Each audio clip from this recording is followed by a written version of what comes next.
Hi guys, how the heck are you doing? We are driving right now on this beautiful sunny day. I can't believe it's going to be 80 degrees and it's literally April. That's crazy. Honestly, I don't feel like we've ever really had that kind of weather over here. So I guess we'll see what's happening with the global warming and all that good stuff. Definitely some different weather conditions. Some states that are usually real warm were pretty snowed on this year, and as you can see over here, we don't get no 80-degree weather in April typically in Washington. So definitely some more changes when it comes to our environment, that's for sure. For those of you guys who are not really familiar with the environment and what's going on, it's getting pretty bad. There's only 21% natural water left in our whole world, you guys. The global warming is affecting the icebergs all over to the point where they're melting significantly and causing tons of wildlife over in the oceans to die. They don't have the cool weather over there to survive. The temperature changes actually can make or break their existence. And even worse, the pollution in the air is actually starting to cover the icebergs. Basically, what is white is starting to turn black because all the pollution from the air ends up settling on these beautiful white platforms of icebergs. And over time, it's just become darker and darker and darker. So that is actually what they mean by global cooling. So there's not just global warming going on, but now there's global cooling because when you guys are dealing with light color or dark color, one attracts and one deflects. So if everything is warming up and the different colors of the icebergs are being affected and things are melting at a faster rate, it is causing the water to heighten. And different states are actually on the verge of going underwater. There's 4 different states that they are attempting to start projects and have already possibly started, I think, in one state.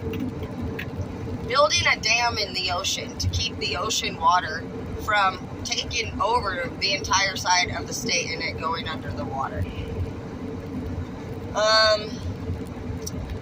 There's tons of things that are being affected.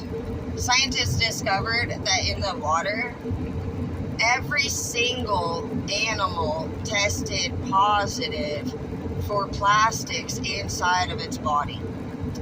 There's been so much pollution that now there is no animal in that ocean that does not have plastic and waste inside of their actual body, which means anything that we eat is going to have that inside of our body as well. But that's just a big concern. And if you guys go and look at other countries, I think it's like India, and there are different countries that we don't usually pay attention to, but just Google the pollution in the ocean and it's horrifying. Some states or countries, they don't have any resources, and they also just don't have leaders or experience when it comes to how to properly take care of problems, and it's completely gotten out of hand. They're drinking polluted water, and the garbage in the ocean is actually so thick that if you look at a video documentary of what's going on, it's washing tons and tons of waste back and forth onto the shore. It's absolutely crazy. It would be like if the ocean invaded our dump over here. It's that much waste, and everybody in those countries actually has to drink polluted water, which causes tons of diseases. If you guys have seen any of those people where their face gets real swollen or their lips get real swollen, that's all actually from the drinking unhealthy water and gaining diseases over it. They don't have a choice over there. They don't have the money, and even worse, they're not allowed into the country because they're not part of the country type crap. Not everybody has money and resources or even the education to change the situation that they're in. So I just wanted to talk to you guys about that, and maybe this year you can pick some type of help project that you start by yourself or you get involved in the community. And I think that the best thing that we could really maybe do is one of each. We can pick a different country to help, and I'll do it first. I will see what we got going on here, and maybe that's the one I'll choose to help. But there's a million ways that we can be there for people all over this world. And even if you just picked one person from a different country and you sent them even $20 a month, or asked them, what do you need? Do you even have any idea? They may not ever get $20 ever in their life. Being able to give somebody something that they cannot do ever or didn't even know was available is priceless. And it's a true blessing from, that's what God means when he says, be prosperous, and do the work on this world. Like, that's what he means. It's like, be paying attention to who's going through the struggle and how we all have different skills and the availability and the ability to help people who can't help themselves. Even today, me and Halo saw this guy, and he looked pretty messed up, I'm not gonna lie, but he was so sad in his eyes, and he was sitting on the side, and he looked, like he was going through some real hard times. We just called him over and asked him if he wanted something to eat while we were in the line. We were gonna order him food, and he didn't. He said his brother was bringing him food, but he thanked us for it so much. So just so you guys, and then the clerk asked us if that dude was bothering us because they were judging him. They don't know anybody from the struggle. They think that because they look, sitting over there? No. That guy's eyes were sad. They were some of the saddest, soul-broken eyes, and even Halo knew that. But these other adults around, they don't even see it like that. They thought this guy was bothering me. Why would I have been bothered by that? I'm not afraid of addicts. I'm not afraid of any of the things that are going on. I'm afraid of the fact that I'm more afraid that people are afraid of those people. Those people are good people, and a lot of them, they never even had any other experiences ever. They were raised and born into these type of situations, in these countries, in these families. Some of them, maybe not. But it's just not a time to really ignore what's going on around us, because there is about 50 years between the people that really focused on the traditional ways of doing things, which would stay in long-term relationships and be a good family man or a family woman and be honest with each other and don't cheat and steal and lie and take care of one another and just getting it back down to the basics. We don't do that anymore. We're way too worried about all this other stuff going on out there in the world that really doesn't have any meaning in the long run. Everything that we're actually worried about is the reason why we have so much pollution in the world. LA is the most polluted city in the world. And I learned all this stuff from doing studies with you, Halo. Did you know that? She has her headphones on. I just probably What? No, I actually learned all these facts from helping you do your studies. When you had brought your book home and we were working on a project. But do projects with your children, because it will update you and keep you fresh and up to date with what's going on. And that was a really actual big eye-opener for me to know. We only had 21% natural water left in the world. And we have all these people, guys. We do have droughts going on. And there's a lot of diseases out there. And people are honestly losing a lot of hair, and that's a true thing I'm seeing. I feel like people's hair is starting to grow back maybe a little bit better this year. I feel like people's hair's been growing more this year, faster this year. But something I see happening, it just seems like a lot of people's hair is real thin, and as a stylist, I can see which people will be losing hair at a very early age. I can see what children will have beards and mustaches and who won't. I know all those little secrets, so if you want to send me a picture of your face and be like, do you think I'll have a beard by anytime soon, I'll let you know. If you're like, am I going bald? I will tell you something, but I'm going to try not to break your heart. It sucks if you are going bald, you guys, because So far, what I've seen, the only thing that works is I've seen some straight significant and miraculous and, dude, amazing results from the hair transplant. But from what I hear, it's extremely expensive, so yeah, that's just something you'd have to decide if you want to pay or not. But other than that, no, I really haven't seen a whole lot of products really help grow things back. The products, for the most part, are really put out there because the ingredients are gentle and they prevent more hair from breaking and falling out. You need to understand, like, when it comes to hair, subject change. When it comes to hair, you have to think of the top of your head as either a yard with dirt. So your yard with dirt before you plant grass is just dry. And it's really not that thick of a top layer that keeps the grass in the ground, right? So same thing with your hair. This is grass and this is your ground. Now, what do you need to do to keep your grass healthy and green and strong? Water. Same for your hair. You have to drink 10 to 15 glasses of water every day. Your hair and your skin rely on water and nutrients. So if you don't eat fruits and vegetables and you don't drink water, your hair is getting nothing. And it's dying like an open yard under the sun without water and your grass. Just picture, how many days does it take for your plants to die or get crunchy and brittle when they have not been watered? Not long, right? Your hair's a piece of grass on a piece of land in your scalp. If you have dry scalp, it's going to be like an open, dry ground, and eventually you start to see the ground get drier and drier, and then what? It just kind of cracks and all the plants die, and slowly it's bare and it's hard and there's nothing growing in it anymore, right? That's what happens to hair, is that you're not keeping your skin moisturized with water and it turns dry, which dry things don't hold much, do they? No, because they don't have elasticity. They can't stretch and return, and they can't get tight again. They can't do anything. They're just dry. They're dried up, and it's not going to perform any of the right functions once it gets to that point. You guys have to it's simple.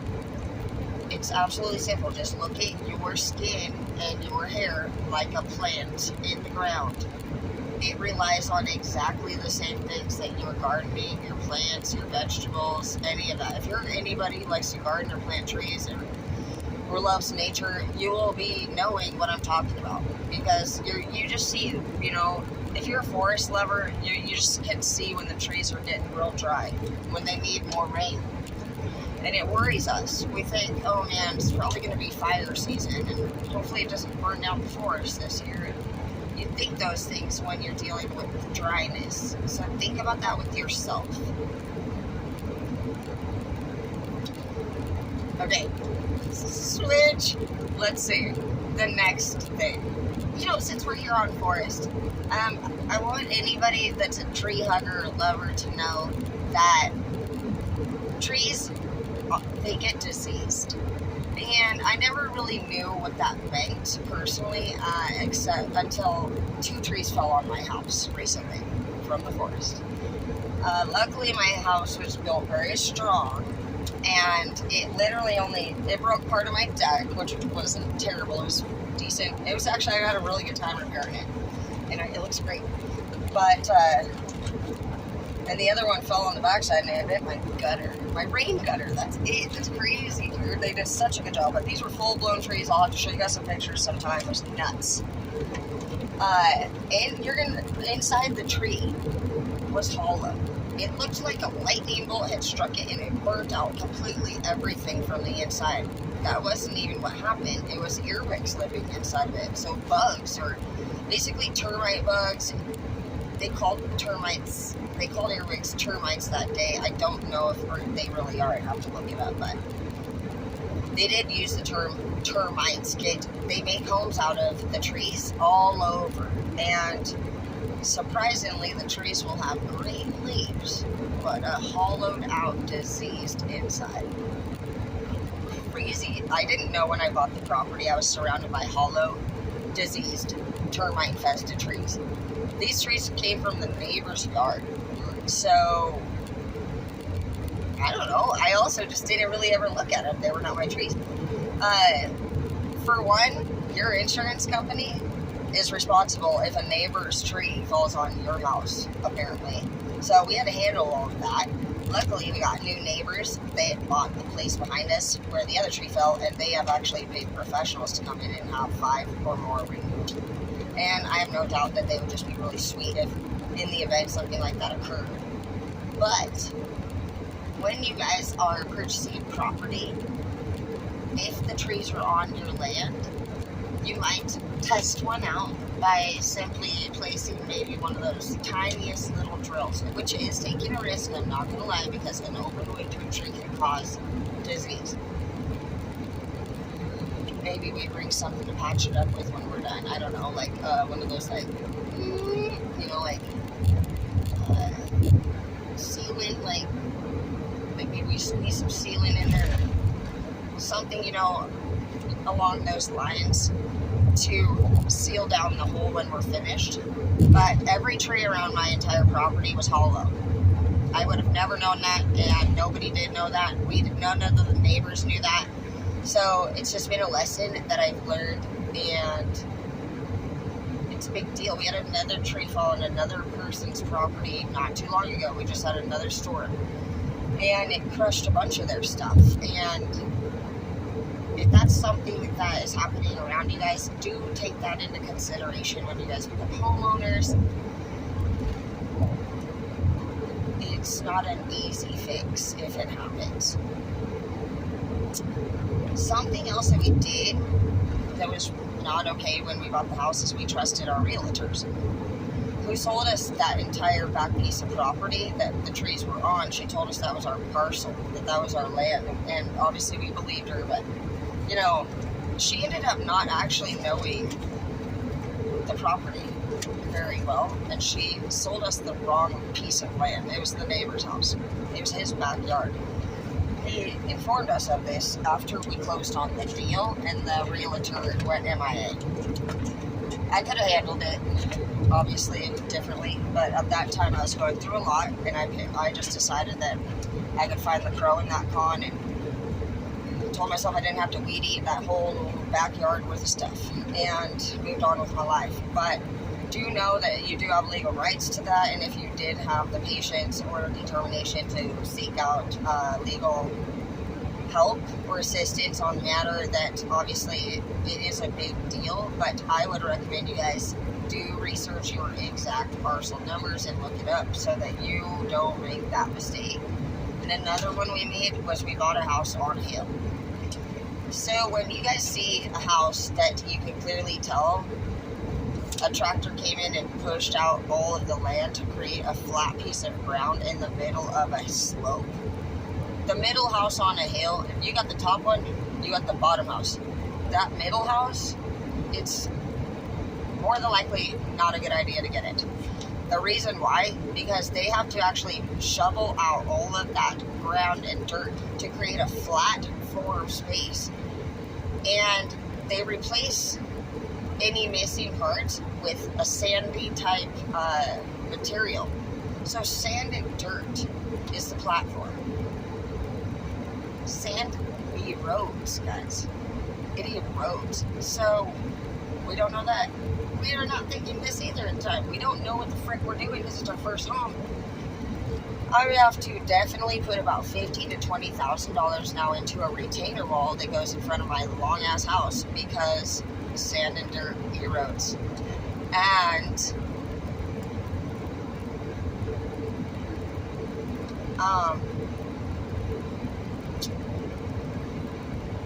what was I gonna say? Oh, the landscaping. When I do gardening, bro, I obviously decorated the whole yard. I'm really big on gardening and planting and all that. I was really going all out for a good 5 years solid. I did some beautiful work out there in the yard, and I took a lot of pride in it. Over the last few years, I started seeing some changes happening in the house. From what I dug outside in front of the house, which is what brought it to my attention. Holy shit. Every time I dig, I'm putting the house at risk to shift a little bit forward. Holy mac. I had no idea, but I knew exactly what was going on. So, I do want to tell you guys, like, if there is a house that you're looking at buying and it's on a hill in any way whatsoever, you might really test out the dirt. Is it solid or is it sandy and soft? If it's sandy in any way or soft, like, take a shovel and stick it deep into the ground and pull it up and see what kind of materials kind of a few feet down.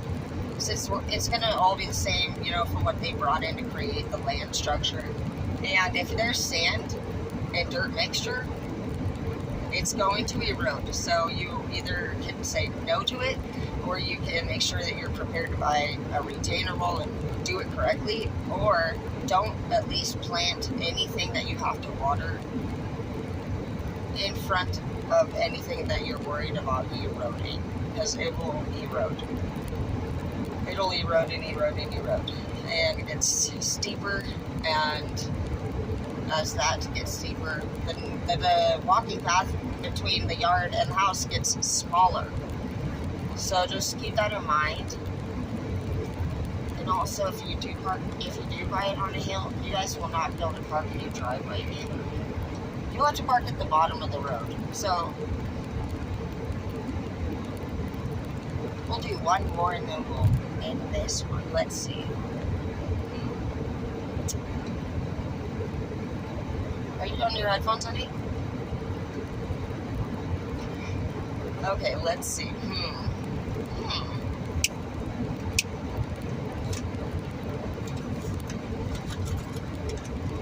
Let's see.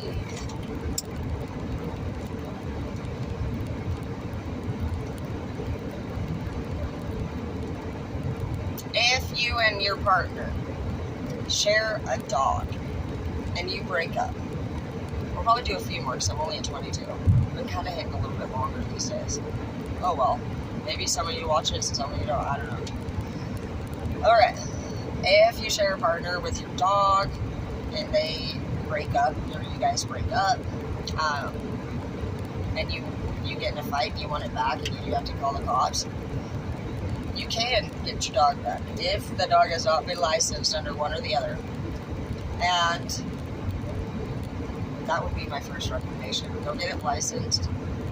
So if you live in a city or the town, you have to actually have a pet license. As long as you get it licensed, anything you get the fucking thing to first. Like, if you guys are parents and you're with somebody that doesn't seem like stable or long term, if you go get a parenting plan before they get a parenting plan, you're golden.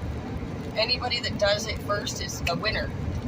The only thing that is a problem when you guys do that is if you didn't license it, or you didn't go get your parenting plan, you didn't make it your own. When you go to court, it becomes now open decision on who gets it. And everything after that is kind of based off words. So some little words that you don't want to use in the middle of these things is our dog. Don't say our. If you say the dog was your guys' in a shared unit, like by law, it now becomes a civil issue and the court can't help you unless you go and file for a separate case in a civil court. If you say it's your dog and he took it, the cops will actually go in their car and drive over to his house and get the dog back. And they'll tell him, I'm sorry, sir, I don't know what to tell you. All we know is this is their dog.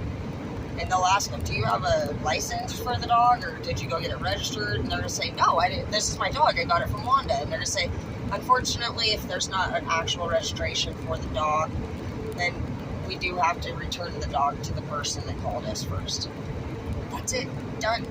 And if this person has a problem, they have to go back and file a separate court case and do civil shit. So that's the key word right there. I know pets mean a lot to people. So if anybody has ownership or control over you or your pet, remember that keyword. It's my dog. That's it. My dog. And they won't win that one. And then a parenting plan, though, actually, guys, is a big deal. Anybody that's having problems with their person, if you don't have a parenting plan, just go down to the courthouse. You can ask what documents you need to do it correctly, have the clerk print it off, and fill out a parenting plan and file it. Just file it. And I think you might have to serve them, but I'm not sure. I'll have to look at that up. We'll get into that in a minute. But whoever files a parenting plan first is the winner there. And basically after that, in order to change it or regain control or custody over your child, you have to go back to court now.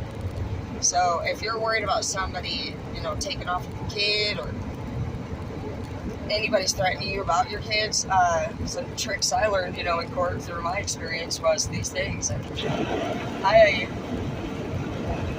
wouldn't really it's scary, honestly, making a parenting plan, because you have to tell your partner that you're making one in a way that they don't feel like you're going against them. So we'd have to come up with different phrases or sentences that we could say that are pretty much, honestly, not really true, because the main priority here for you guys that are going through this kind of dysfunctional shit as a fresh baby mama or daddy is that the kid doesn't get uprooted and taken wherever the heck this other person is planning on leaving to. That the kid isn't affected or going wherever this person is going or has in their life. Some of you guys are worried about this kid also being around some of their new boyfriends or girlfriends, and you don't know exactly what to do. You need to go get a parenting plan. And if you do have to go to court, remember that the judge will pick the person who says these things. You need to say, I am best fit for my child, not this child is mine. The judge is not going to tell you to say these things because they want to hear you say it naturally. But they're looking for the person who knows when their doctor's appointments are, dentist appointments are, medicines they take, how they're doing in school, and what needs they need met. They know it's your child. They would assume that you love them. They don't want to hear anything negative about the opposite parent, because that's not where we do any of that. This is not a place to argue or put people down. This is a place to talk about the child and the best interest of them. So leave yourself out of it and focus on their appointments, their health, their schedule, what time they go to bed. Say, I think I'm the best person for this child because I wake up with them every morning and feed them breakfast. And I know what time they need to go to the doctor and the dentist. And I'm very familiar with their appointments. I've been taking them. And I really value being able to go to their school and be a part of, parent-teacher activities. And I take them to their sports. I have this schedule already established with them. And even if you're not the one who has that schedule, the other person does, you still can say it before they do. All that more than likely what's going to happen is they're going to get a little bit upset that you're actually telling their own damn schedule at court, which actually in return may go in your favor. As long as you had some involvement at the school, you can go down to the school and say, hey, Mrs. K, can you please write me a little note letting me know, what days this will go on, or when she has this thing, or blah, blah, blah. And also, would you be interested in maybe being a reference to me and saying, that you're aware of my relationship with the kids and how I've been involved in their sports and been down here whenever we had anything going on, and I'd really appreciate that. You don't have to even say it's for anything negative. You can even say that maybe you're trying to be a coach at a school and that you just want to really show your involvement and your joy for the activity itself, supposedly. You don't really want to put anything negative on yourself, or if you don't have to. So just focus on your kids' schedule and the needs that they have and their bedtimes and their doctor's appointments. And if you can right now before you begin, because you can start doing these things, a month or two before you go and file, so that you have a little bit of a history at the school. If you're not somebody who ever really goes to the school, start picking them up out of nowhere. Just tell your person, I think I can pick them up today, babe. You do probably need a good 2 months, I'd say, of solid involvement in, the next doctor's appointment they have. Take that day off of work. Go meet the dentist. Shake his hand. Say, oh yeah, I'm their dad. I'm their mom. They need to know your face. They need to see you at one of those appointments, because there will be a chance that you'll have to get a recommendation or some kind of thing if this goes back, into battle, saying I'm better for them. But one person typically does actually have responsibility over the schedule and the appointments and all that stuff, and one usually works and provides. I was the work and the provider one. I'm not really into doctor's appointments. I hate going myself, but I make sure they go. But because I wasn't the one who actually was picking them up from school and taking them to the doctor, I was the less fit parent. Who would have known? So if I could help anybody, just hit me up. I'll let you know anything that I learned, anything that I said that was used against me later, and I'd be happy to teach you how to do things correctly and get through anything like this. All right, that's good for the life skill tips and tricks class, and I will talk to you soon.